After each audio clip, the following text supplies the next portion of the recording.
Kathryn. I'm the dietitian at Good Foods Co-op, and today I am in my home kitchen, and I'm going to show you how to make a really easy recipe that utilizes staple ingredients that you probably always have on hand.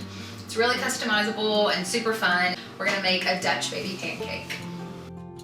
You'll need an oven-proof skillet or baking dish for this.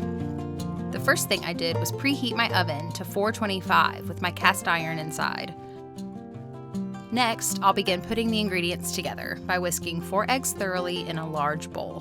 When my eggs are well whisked with no streaks remaining, I'll add my flour and salt, again whisking very thoroughly until there are no lumps. Lastly, I'll add my milk, vanilla, and lemon zest, whisking well to achieve a smooth final batter.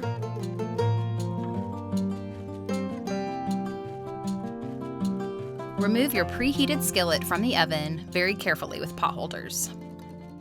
Melt 2 tablespoons butter in the hot vessel and swirl to coat. Once fully melted, pour in your Dutch baby batter, return to the oven, and set a timer for 20 minutes. After 20 minutes, you should have a beautiful, puffy, golden Dutch baby to adorn as you wish. We're keeping it simple today with macerated strawberries and freshly whipped cream.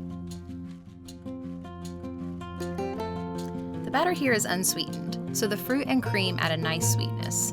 A savory Dutch baby would also be a good move, with cheese, meat, onion, etc.